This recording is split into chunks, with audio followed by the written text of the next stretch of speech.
শ্রাবণ মাস মানে হচ্ছে শিব ঠাকুরের মাস। আর এই শ্রাবণ মাসেই শিব ঠাকুরের ভক্তরা সব থেকে বেশি বিভিন্ন জ্যোতির্লিঙ্গে যান শিব ঠাকুরের মাথাতে জল এবং দুধ অর্পণ করার জন্য এবং অভিষেক করার জন্য।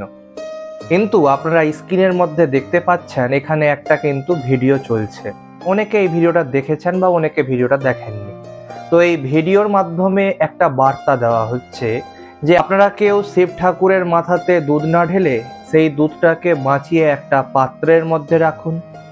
সেই পাত্র থেকে সেই দুধটাকে দরিদ্র মানুষের মধ্যে বিতরণ করা হবে, সেখানে সব থেকে বেশি পুণ্য লাভ করা যাবে।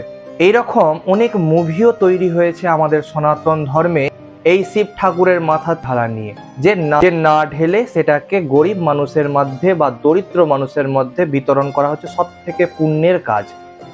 লক্ষ্য করবেন কোনো সিনেমা এমন তৈরি হয়নি যে অন্য কোনো ধর্মের চাদর চড়ানোর উপরে বা মোমবাতি জ্বালানোর উপরে কিন্তু কোনো সিনেমা তৈরি হয়নি বা কোনো কিন্তু শর্ট ফিল্মও তৈরি হয় না। কিন্তু আমাদের সনাতন ধর্মের যখন কথা আসে তখনই কিন্তু এই জাতীয় যেটা ভিডিও আপনারা দেখতে পাচ্ছেন এই জাতীয় ভিডিও কিন্তু সামনে আসে। আচ্ছা, এমন কোনো ভিডিও দেখেছেন সেইখানে মদ খাওয়াকে বারণ করার জন্য ভিডিওটা হয়েছে শুধুমাত্র? এমন কোন সিনেমা দেখেছেন যেখানে সিনেমা দেখে যে এত এত মানুষের ক্ষতি হচ্ছে, ছোট ছোট বাচ্চারা অনেক খারাপ খারাপ জিনিস শিখছে, তারা যাতে সিনেমা না দেখে এই নিয়ে একটাও ভিডিও তৈরি হয়েছে, সিনেমা তৈরি হয়েছে? হবে না তো, কারণ সেখানে তো তাদের প্রফিটটা হয় সেই সিনেমা দেখিয়েই। যেমন ও মাই গড, পিকে মুভি, এগুলো সনাতন ধর্ম বিরোধী মুভি। এই মুভিগুলোতে কিন্তু সনাতন ধর্ম ব্যতিরেকে অন্য কোনো ধর্ম নিয়ে কিন্তু তৈরি হয়নি, এটা সনাতন ধর্মকেই কিন্তু ছোট করার জন্য মুভিগুলো তৈরি হয়েছিল।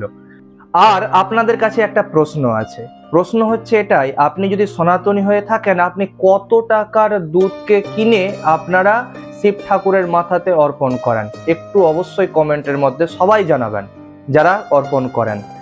দেখতে পাচ্ছেন ভিডিওর মধ্যে যে এই দুধটাকে কি করা হচ্ছে, মানুষের মধ্যে কি হচ্ছে, বিতরণ করা হচ্ছে। কিন্তু লক্ষ্য করবেন আমাদের প্রত্যেক সনাতন মন্দিরের মধ্যে কিন্তু ভান্ডারার ব্যবস্থা করা হয়, যেখানে গরিব এবং বড়লোক নির্বিশেষে সবাই একসাথে বসে প্রসাদ পায় ভগবানের। কিন্তু তা নিয়ে কিন্তু কোনো ভিডিও তৈরি হয় না যে সেই প্রসাদ পাওয়ার জন্য কোনো টাকা এক্সট্রা হবে কিন্তু নেওয়া হয় না সেই ভক্তদের কাছে, তাদেরকে ফ্রিতেই কিন্তু সেই প্রসাদ দেওয়া হয় বিভিন্ন মন্দিরের মধ্যে। এবং যেখানে যেখানে মন্দিরের মধ্যে বড় বড় কার্যক্রম হয়, বড় বড় পুজো হয়, সেখানে কিন্তু ফ্রিতেই প্রসাদ বিতরণের অনুষ্ঠান চলে। তা নিয়ে কিন্তু কোনো ভিডিও দেখতে পাবেন না বা কোনো মুভি দেখতে পাবেন না। আমাদের সনাতন ধর্মকে কেমন করে সমস্ত ধর্মের থেকে ছোট করা যায় তার ব্যবস্থা করা হয় এই মুভিগুলোতে, বিভিন্ন ভিডিওগুলোতে।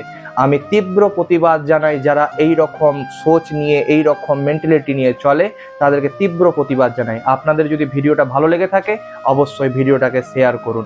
হর হর মহাদেব।